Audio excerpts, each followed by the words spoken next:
el Presbyterorum Ordinis.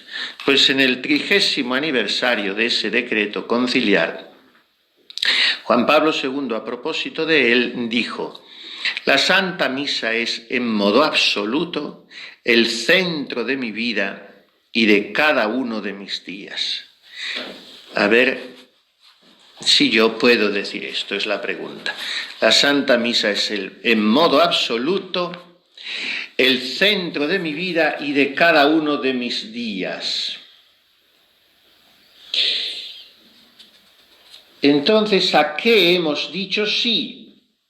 Se preguntaba Benedicto XVI en la misa crismal de 2008. ¿A qué hemos dicho sí? A la esencia del sacerdocio, que es, según está en el libro del Deuteronomio y recoge la plegaria segunda eucarística, como hemos dicho algunas veces, astare corante et tibi ministrare. ¿Cómo se entiende en el libro del Deuteronomio? Desmenuza con esa capacidad suya Benedicto XVI esta expresión, estar en presencia del Señor. Esta afirmación, astare corante, se debe entender en el contexto de la disposición interior, según la cual los sacerdotes no recibían ningún lote de terreno en la Tierra Santa, pues vivían de Dios y para Dios. El sacerdote no se dedica al trabajo ordinario necesario para el sustento de la vida diaria, sino que su profesión, su dedicación, era estar en presencia del Señor, mirándolo a Él para vivir de Él y para Él. La expresión indica una existencia vivida en presencia de Dios y también un ministerio en representación de los demás. Del mismo modo que los demás cultivaban la tierra de la que vivían, también el sacerdote mantenía el mundo abierto hacia Dios y debía vivir con la mirada dirigida a Él. Bien, pues esta es nuestra vocación, y esto de estar en presencia del Señor por el pueblo, representando al pueblo, lo hacemos en todo, porque en todo somos sacerdotes, pero lo hacemos de una manera absolutamente cabal en la Santa Misa. Por eso tiene más sentido el sacerdote encabezando la asamblea y caminando todos en la misma dirección. El sacerdote es cabeza del pueblo. Cuando celebramos la Santa Misa, dice en una homilía ya en el año 10 de ordenaciones, Benedicto XVI, tenemos en nuestras manos el pan del cielo, el pan de Dios que es Cristo. Es algo que no puede menos de llenarnos de íntimo asombro, de viva alegría y de inmensa gratitud. El amor y el don de Cristo crucificado y glorioso pasan a través de vuestras manos, vuestra voz y vuestro corazón. Es una experiencia siempre nueva de asombro ver que en mis manos, en mi voz, el Señor realiza este misterio de su presencia. ¿Cómo no rezar, por tanto, al Señor para que os dé una conciencia siempre vigilante y entusiasta de este don que está puesto en el centro de vuestro ser sacerdotes? Para que os dé la gracia de saber experimentar en profundidad toda la belleza y la fuerza de este servicio presbiteral y al mismo tiempo la gracia de poder vivir cada día este ministerio con coherencia y generosidad. Bien, pues decíamos el otro día y leíamos una cita también de Benedicto XVI en la misa crismal de 2007, él toma pie de aquella narración de León Tolstoy que nos presenta aquel rey que le da sus vestiduras a un pobrecito labriego, a un pastorcito, y le dice, eso es lo que hace Dios. Pues, bien, Dios se viste de nuestra humanidad para que nosotros nos revistamos de su divinidad. Todos los bautizados en Cristo os habéis revestido de Cristo, dice San Pablo a los Gálatas en el capítulo 3, pero en el 2 lo ha dicho con más contundencia. Vivo yo, pero no yo, es Cristo quien vive en mí. Por tanto, Cristo se ha puesto en nuestros vestidos. El dolor y la alegría de ser hombre, el hambre, la sed, el cansancio, las esperanzas, las desilusiones, el miedo a la muerte, todas las angustias que conlleva nuestra condición humana, y nos ha dado sus vestidos. Debéis revestiros, dice San Pablo a los Efesios, del hombre nuevo, en justicia y santidad verdaderas. Pues bien, de la misma manera sigue explanando progresivamente Ratzinger, Benedicto XVI, que en el bautismo se produce un intercambio de vestidos, así también el sacerdocio es un verdadero intercambio, porque la persona del sacerdote, sin que deje de existir naturalmente, pero en el ámbito sacramental viene suplantada o experimenta ese injerto de la persona de Cristo. Por eso actuamos, y no hay una manera de decirlo más completa y más exacta teológicamente, in persona Christi. Renovar el asum de nuestra ordenación, que es lo que se hace en la misa crismal y lo que se hace cada día, sobre todo en el altar, es ponernos a disposición de Cristo para dejarnos adentrar en su por todos y ser con él de veras para todos. Y lo mismo que en el bautismo hay un cambio de vestidos, el cambio de vestidos del sacerdocio se expresiviza, se patentiza en el revestirse cada día el sacerdote con los ornamentos. Por eso minimizar ese momento es minimizar o rebajar o perdernos la toma de conciencia de nuestro sacerdocio. Echarse en 2 segundos un alba premamá y ponerse encima una bufanda espantosa y salir hacia el altar no es que sea un atentado de lesa majestad contra el ABC de la estética. No es solamente eso, que ya sería bastante, sino es que no te has enterado, no has aprovechado el momento de revestirte para el introibo ad altare Dei, que ya que no lo dices en el altar habitualmente, por lo menos te imbuyas de él en la sacristía. Y por eso es tan importante este momento, como es importante la acción de gracias. Eso ya no tiene que ver con el vestido, pero son 2 momentos, el antes y el después de la misa, que por descuidarlos tanto hoy los sacerdotes, se pierden el medio de santificación sublime, inmejorable, que es la Santa Misa, porque todo requiere preparación y revisión. Lo que es importante requiere, no se puede, por la improvisación hacia Dios, que es el lema de tantos, pues así salen las cosas como salen, y después revisión, ponderación, conferir las cosas en el corazón. Cuando hemos tenido un encuentro con alguien, no es que con alguien que nos ha resultado interesante o que nos despierta el afecto, la admiración del que aprendemos, en fin, pues no es que yo después diga, yo esto lo tengo que repasar. No, es que te viene solo, no hace falta más, fíjate que ha dicho esto y además que es interesante, voy a tomar nota. ¿Te viene?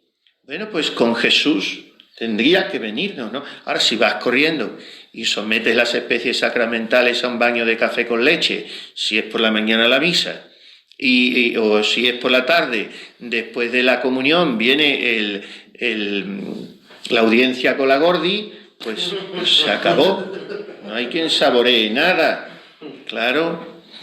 Y bueno, vamos a ver. Oye, que es triste. Sería triste con cualquiera, porque había de estar el Papa y habíamos de decir, espere, que 10 minutos de acción de gracias tengo que dar después de la misa. Porque por mucho que sea el dulce Cristo en la tierra, no es Jesús sacramentado. Y había de ser el Papa. Pero una Gordi. Y esto es lo que pasa la mayoría de los días. Y hay que tener la santa desvergüenza. Hay que ser muy torero. Y ni que sea tu párroco, un momentito. La sonrisa, que no falte la sonrisa profiden, ¿no? Un momentito, que ahora vengo. Y el otro se queda, ¡ping! Y esto es nuevo. Bueno, pues a lo mejor cunde el ejemplo, ¿no? Revestirse. Empezando por el amito. Y si no lo entiende el que sea, si estás en una conservación o si tu párroco te dice que es raro, que beba agua y ya está.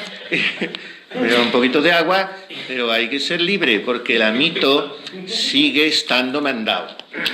A no ser que el alba cubra muy bien el cuello y entonces ya viene el juego de la cremallera o del velcro, que es otro arte magnífico por conciliar, el velcro de los ornamentos. Pero en principio el amito está mandado, el manípulo no, aunque también se podría usar porque es facultativo. Pero ya en eso no nos vamos a poner. El amito en el novus sordo, el manípulo, el novus sordo es facultativo, o sea que no se hace nada del otro mundo por usarlo. Pero ya de tal manera se ha institucionalizado que no se usa, que ya sería llamativo, no hay necesidad. Pero el amito sí que está mandado.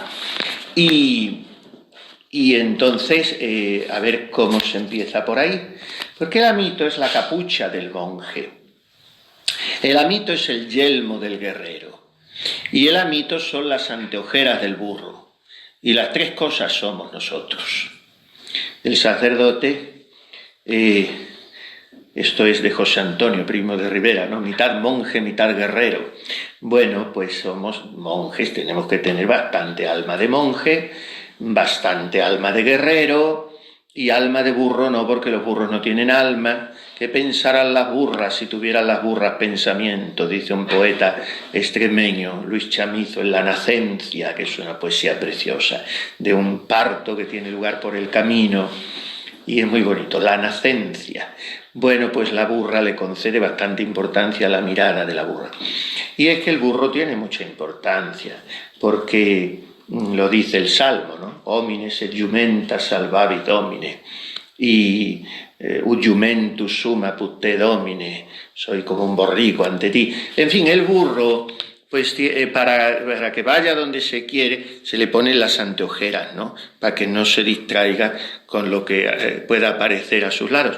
Pues las anteojeras del burro, el yelmo del guerrero y la capucha grande así que cubre todo con la capucha es para eso. Por eso la usan los monjes en la iglesia también, no estando puesto el Santísimo Sacramento, claro. Y la capucha, pues todo eso es el amito. Y bueno, ha quedado pues esa reducción simbólica de ese trocito de tela que por eso se pone primero en la cabeza y se deja deslizar después, para hacerse la idea de que cubre la cabeza. Y el amito del fraile todavía sigue siendo así, sale con él puesto hasta que llega al altar, en la capucha blanca que envuelve la capucha suya de su hábito. Impone Domini capiti meo galeam salutis ad impugnandos diabólicos incursos.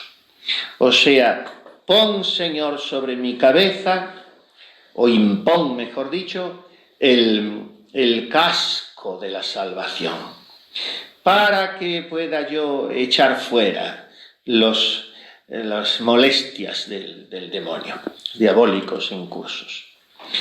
Los pensamientos en la Santa Misa no deben vagar tras mis preocupaciones, y los sentidos no pueden ser atraídos por lo que en la Iglesia querría secuestrar mis ojos y mis oídos. Por eso es una de las razones por las que sea dramática la misa cara al pueblo, aunque solo sea por lo mucho que distrae al sacerdote. Pero lo que hay que hacer es no levantar los ojos. Y no hay necesidad ninguna. ¿Y por qué? Porque la necesidad que hay es la de conservar el fuego. Esa es la necesidad que tiene el sacerdote en la misa. Conservar el fuego sagrado. Y a eso hay que supeditarlo todo. Porque además los fieles saldrán beneficiados. Cuanto más fuego arda en tu corazón de rechazo, ellos saldrán beneficiados de rebote. O sea que debo estar recogido en la misa. Y la mirada de mi corazón tiene una dirección, que es la que decimos en el prefacio, sursum, esa es la mirada. Algunos dicen, bueno, la orientación es que no tiene tanta importancia, porque la orientación no es oriental, es vertical. Bueno, claro, ya lo sabemos. Sería bonito que yo tenga querencia a una pared, ni a un retablo, ni a una imagen, ¿no? Ni siquiera al sagrario, en definitiva, porque el sagrario también pasará. La orientación es vertical, hacia arriba, ya lo sabemos, pero para ir hacia arriba no me ayuda a mirar hacia abajo. Claro, eso está claro, ¿no?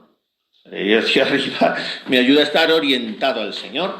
Pero, en fin, hay que hacer todo lo posible por hacer de la necesidad virtud y en las condiciones en que tenemos que movernos, está todo ideologizado y entonces si se toman medidas fuera de lo preestablecido, pues ya mueres un día porque en el café en vez de azúcar era arsénico lo que te habían puesto. Entonces, ¿qué pasa? Que hay que mirar al Señor. ¿Y cuál es la dirección de la mirada del sacerdote? Pues sursum corda, y se responde habemus ad Dominum. Ya tengo el corazón hacia el Señor. Y en este sentido, partiendo de que lo ideal es ad orientem, pero me da un poco igual. Tampoco hay que problematizar. Me da un poco igual, porque se trata de que en la misa yo estoy orientado al Señor. No estoy orientado al pueblo. Esta es la diferencia y no tanto después se concreta en una posición física, que me puede ayudar más una que otra, sí, pero lo que me ayuda es la postura espiritual. Esto es lo que hay que tener presente. Porque también puedo estar celebrando misa ad orientem y estar toda la misa con mis pensamientos y con mis distracciones y con mis bobadas. O sea que lo que importa es... Yo no relativizo absolutamente, no, concedo que lo ideal es lo ideal y lo mejor es lo mejor, pero cuando se puede, pues la orientación al Señor. A esto mira el amito. Y después viene el alba.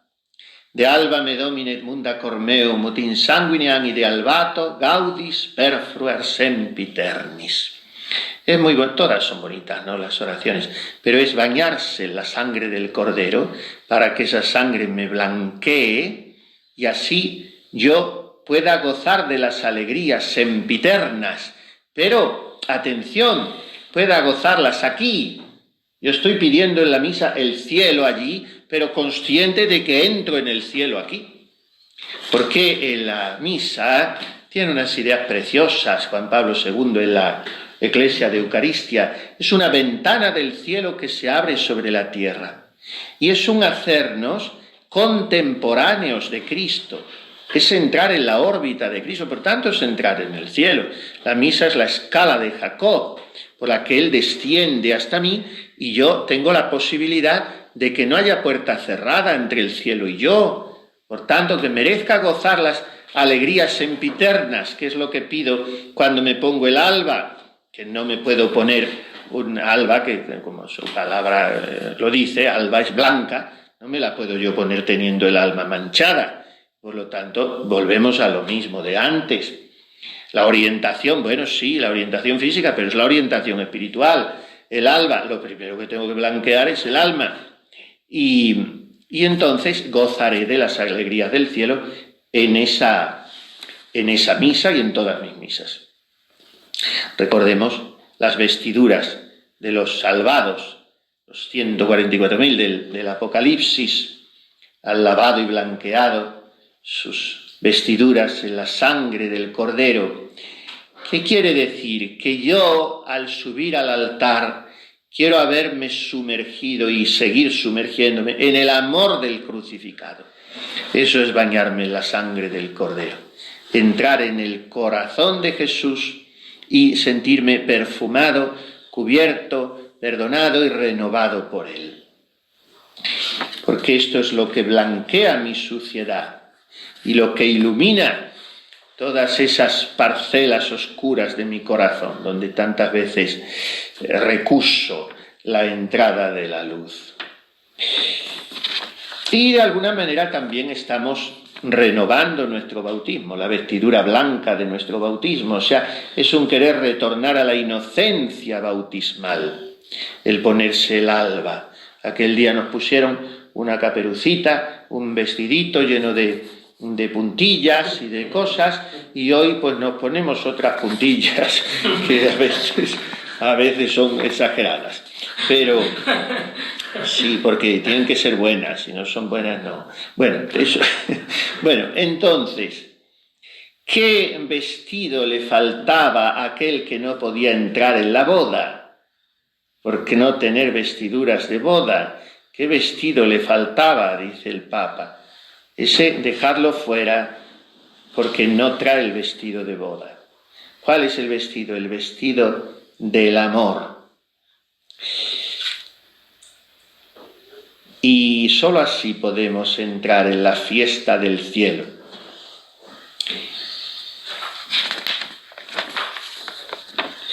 Devuélveme, Señor, el vestido de la inmortalidad, la estola de la inmortalidad, que perdí en la prevaricación de mi primer padre, y que así, Juan Visindiños accedo, aunque me acerco siendo indigno a tu sagrado misterio, sin embargo, merezca la alegría sempiterna. Es lo mismo del alba. En el alba pide gaudis perfluer sempiternis y en la estola pedimos gaudium sempiternum. La misma expresión, o sea, estoy entrando en el cielo. Esta es la música de fondo de todas estas oraciones. Y por fin la casulla, que se reviste uno repitiendo una cita del Evangelio, repitiendo las palabras de Jesús: mi yugo es suave y mi carga ligera. Domine Jesu Christe, quid existi jugum meum suave est, et onus meum neutro, por favor. Por tanto, cada palabra termina de una manera. Onus meum leve. Mi carga es llevadera, mi yugo es ligero y mi carga es suave.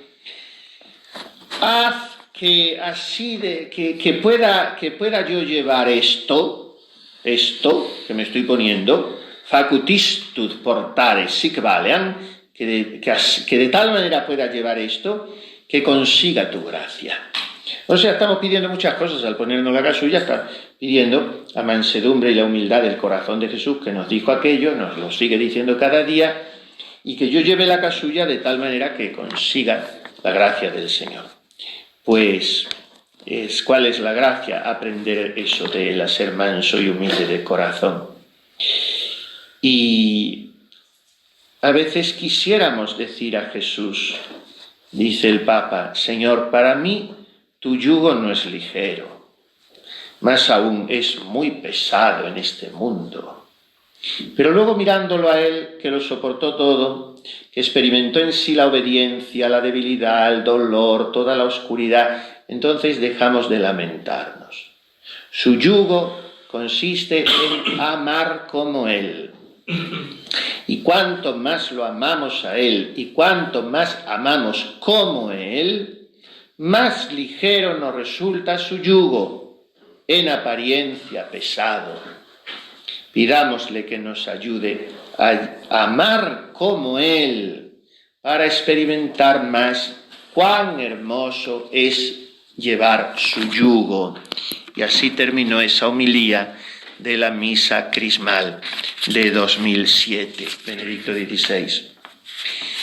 Después, en el año 8, en Notre-Dame de París, dijo a los sacerdotes, ya esto a propósito de lo que él llamaba el ars celebrandi, dijo: la belleza de los ritos nunca será lo suficientemente esmerada, cuidada, elaborada, porque nada es demasiado bello para Dios, que es la hermosura infinita. Nuestras liturgias de la tierra no podrán ser más que un pálido reflejo de la liturgia que se celebra en la Jerusalén de arriba, meta de nuestra peregrinación terrena. Que nuestras celebraciones, sin embargo, se le parezcan lo más posible y la hagan presentir. Seguramente os ha pasado muchas veces, porque la gente de los pueblos es buena y Bueno, la gente de los pueblos en Toledo todos son pueblos, Talavera y Toledo son pueblos, y al fin, la gente buena, y en Madrid también, y donde vayas, la gente...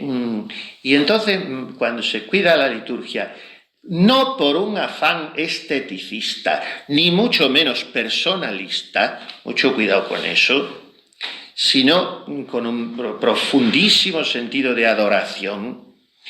Entonces muchas personas siempre te dicen, Padre, parecía que estábamos en el cielo. Ese tiene que ser el fruto de la liturgia. Si no, qué bien lo tiene usted todo, qué bien lo hace usted todo, y qué casulla más bonita estrena usted. Bueno, eso te lo pueden decir también alguna vez si se dan cuenta, pero cuidado con que lo que salga de nuestras misas sea eso. Si no, parecía que estábamos en el cielo, salgo con ganas de ser mejor. Eso es el fruto de la liturgia, ¿no?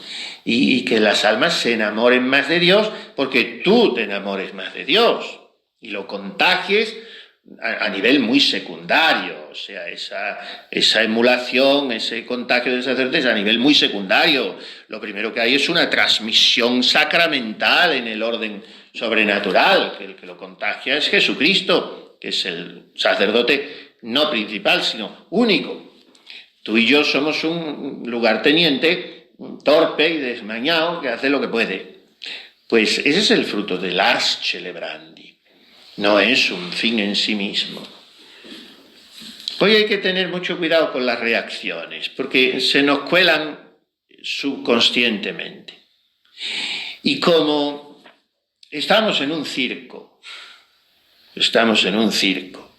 y la situación es verdaderamente caótica, pues claro, entonces por reacción...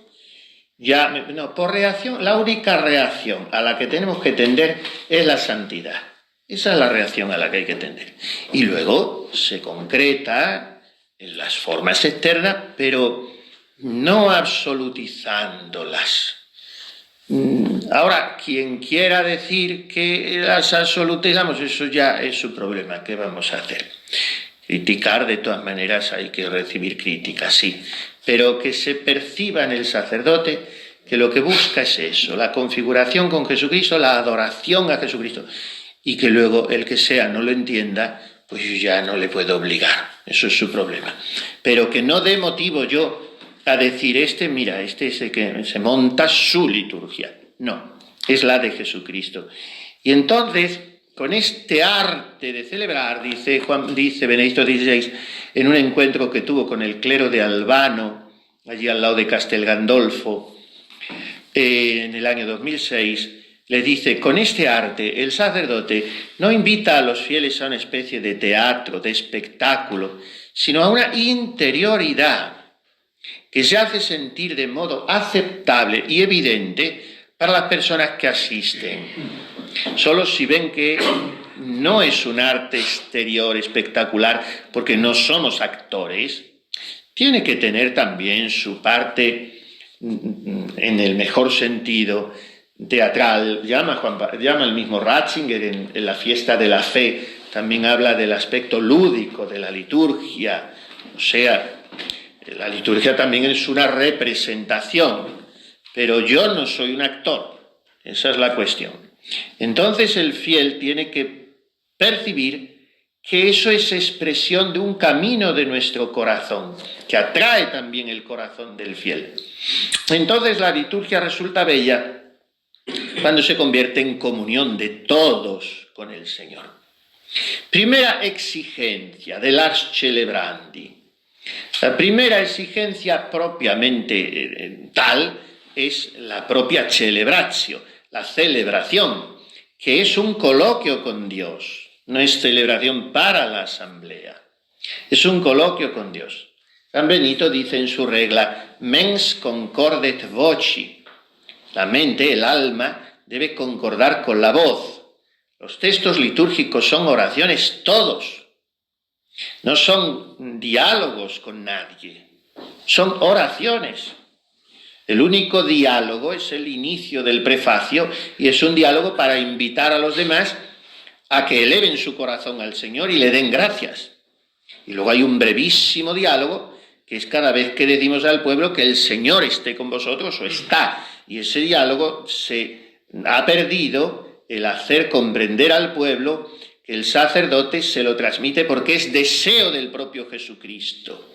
¿Cómo se evidencia eso en el Vetus Ordo? Besando el altar, y es del altar del que sale todo, del altar, no del deseo del sacerdote. No es el sacerdote el que le está deseando al pueblo. Por eso yo no me siento ni ganas de mirar al pueblo cuando digo eso, porque no se lo estoy deseando yo, lo desea Jesucristo. Ahora a través del sacerdote. Por eso era tomarlo del altar, como la paz se toma del altar. Y solo si sale del altar, pero la paz no es un concierto de besos repiqueteados que se dan las gordis atravesando la crujía de la iglesia una vez y otra. Es que esa no es una paz, eso es el beso que te da por la calle cuando te encuentras, o el abrazo, o el saludo. Pero la paz es del sacerdote al diácono y al subdiácono, y de ahí sale, arranca del altar. Pero es que el sacerdote también la ha tomado del altar. Y no, lo contrario es hacer que el motor de la liturgia sea el humano. Todo sale de Jesucristo. Pues bien, lo primero es la celebratio. Y Benedicto dice que la liturgia lo que hace es transformar nuestro yo, ensanchándolo y enriqueciéndolo, entrando en el nosotros de la Iglesia.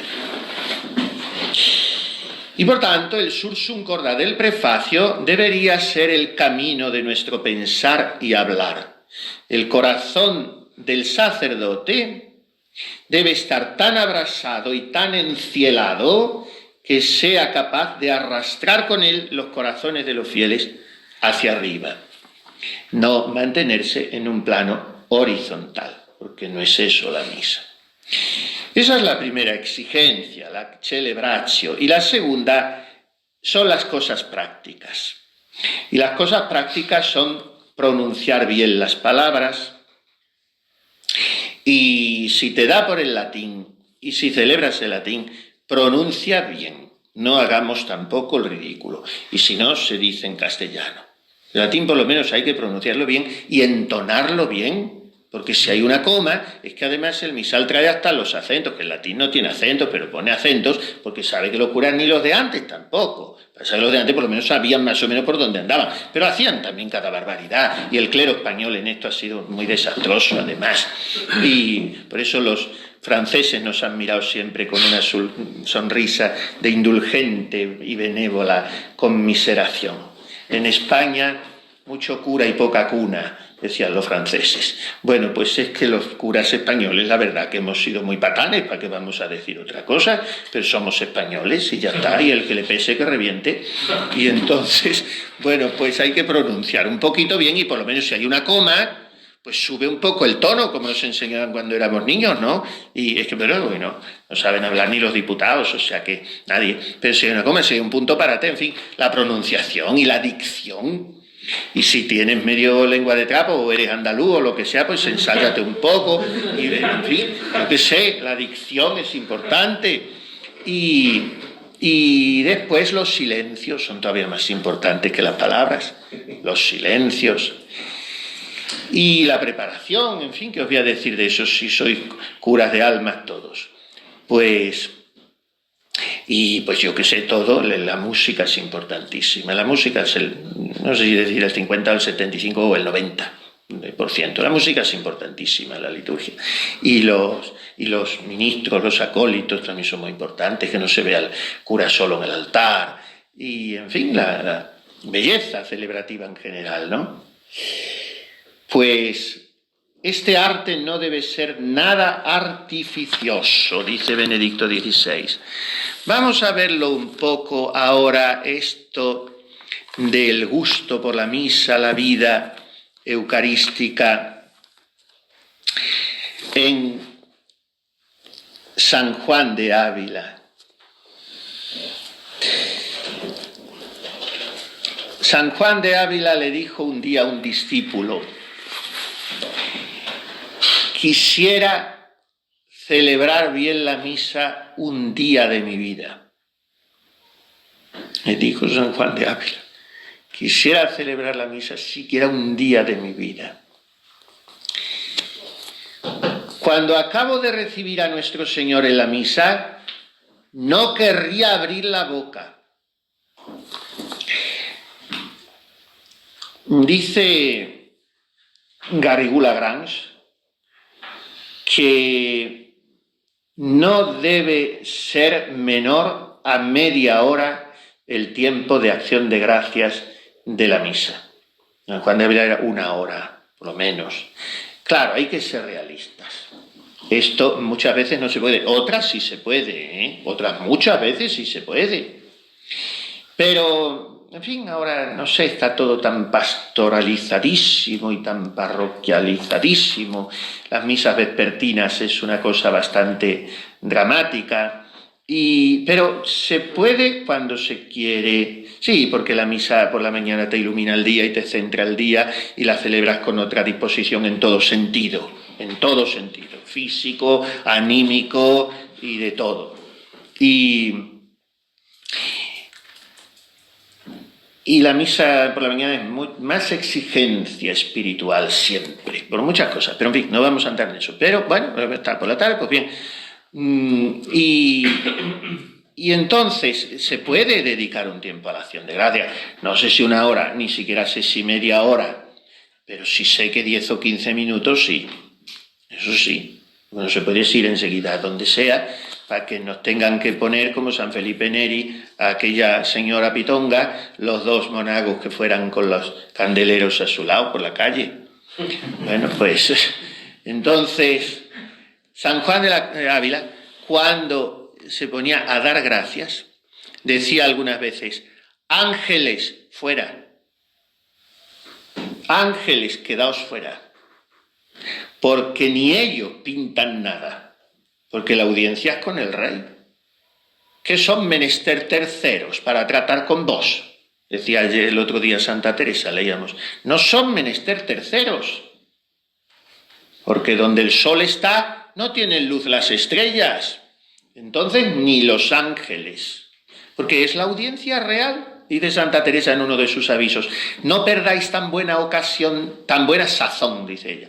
No perdáis tan buenas, pero se me va a las traducciones modernas, a veces la cosa, pero hay que ser fiel. No perdáis tan buena sazón de negociar como es la hora después de haber comulgado.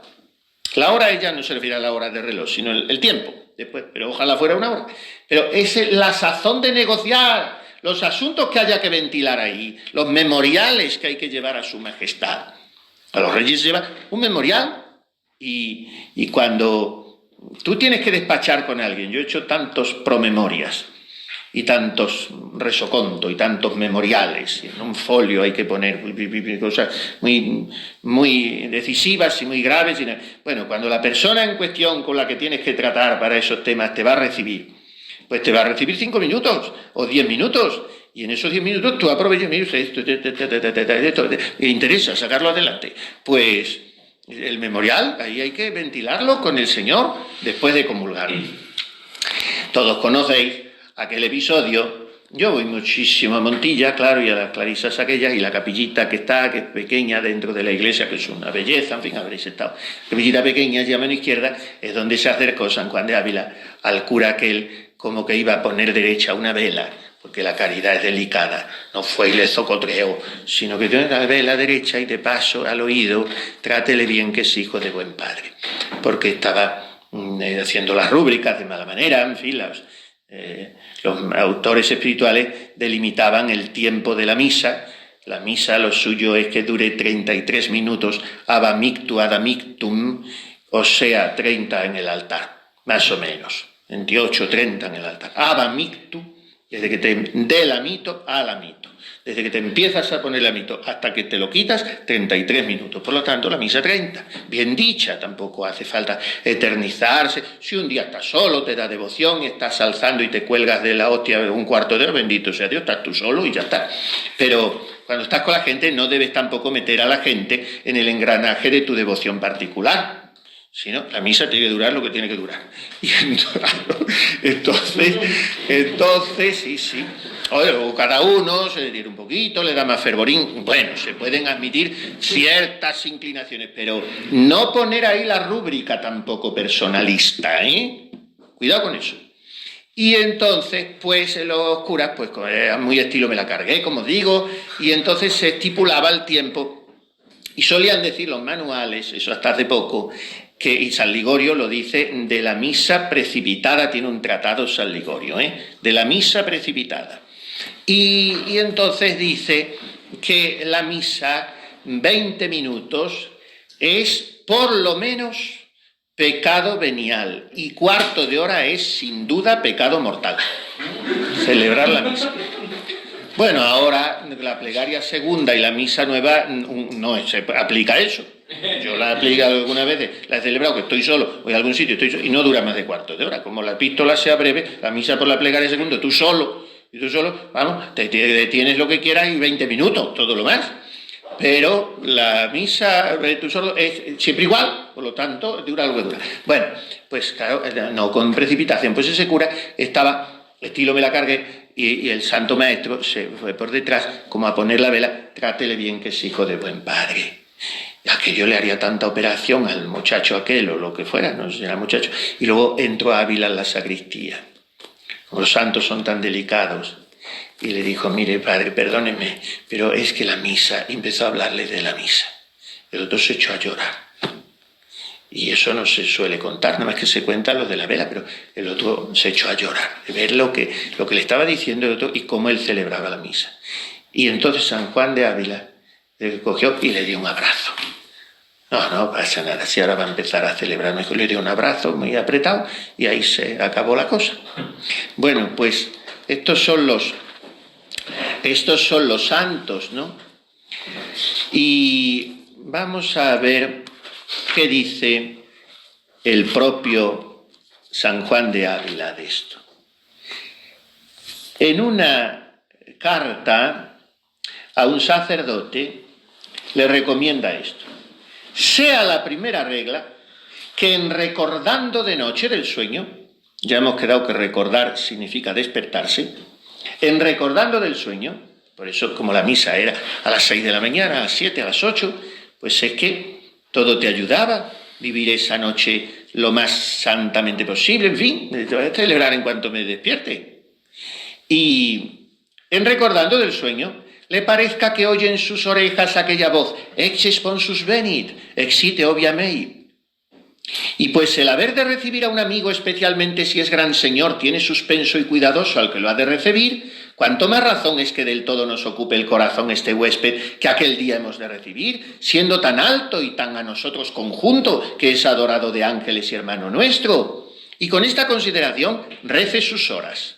Y después póngase de reposo y espacio, a lo menos por hora y media, a más profundamente considerar quién es el que ha de recibir y espantarse de que un gusano hediondo haya de tratar tan familiarmente a su Dios y pregúntele, Señor, ¿quién te ha traído a mano de un tal pecador y otra vez a destierro y portal y pesebre de Belén?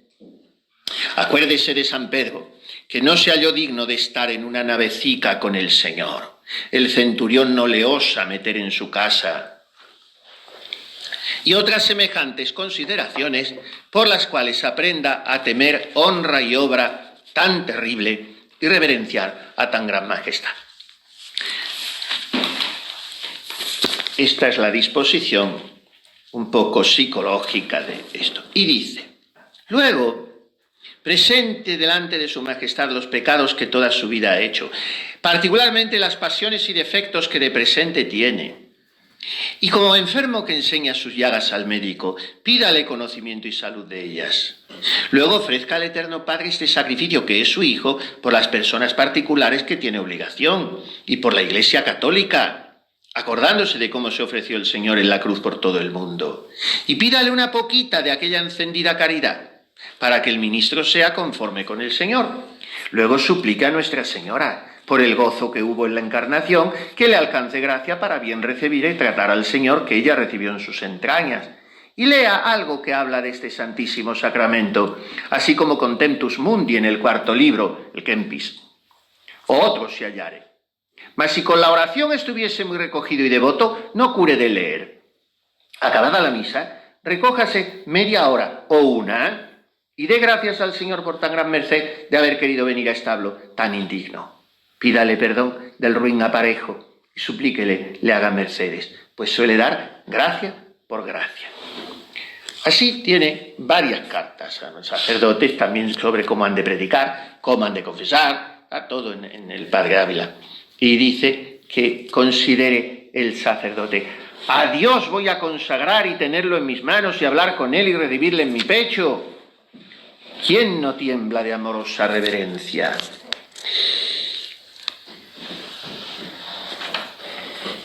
Bien, leería tantas cosas, pero termino con esto de lo que dice Fray Luis de Granada sobre San Juan de Ávila y su espíritu para celebrar la misa.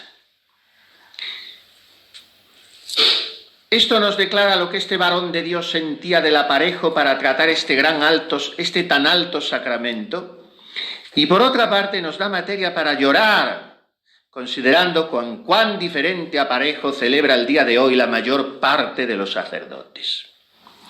Y pues por falta de este aparejo y reverencia, dice el apóstol, que castigaba a Dios a los fieles de Corinto, no es maravilla que por esta misma culpa castigue hoy Dios con tantos azotes al pueblo cristiano. Pues los que tienen por oficio aplacar a Dios y ofrecerle sacrificio por los pecados del pueblo, lo hacen de tal manera que han menester quien aplaque a Dios por ellos. Y así viene a cumplirse lo que amenaza Dios por su profeta diciendo: busqué entre ellos algún varón que interviniese por ellos y me fuese a la mano para que no destruyese a la tierra, y no le hallé, y por esto derramé sobre ellos mi ira.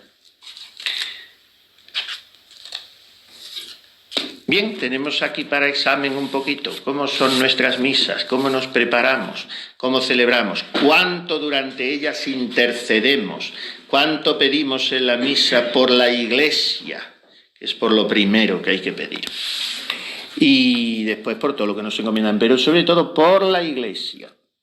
La misa tiene que tener siempre y hoy más que nunca este objetivo: pro ecclesia santa, y aplacamos a Dios. Para eso hay que tener una conciencia muy viva de que la misa es el augusto sacrificio. Si es un banquete de amigos, no hay que aplacar a nadie, nada más que besuquearse mucho y tocar mucho la guitarra. Pero si es un sacrificio, y el único sacrificio, no es un sacrificio, la misa no es un sacrificio, es el sacrificio del Calvario, entonces está para aplacar a Dios. Y no necesitaremos que sean los demás los que le aplaquen por nosotros. Entonces vamos a pedir la gracia de que nuestra misa sea la de Jesucristo, que es la que tiene que ser.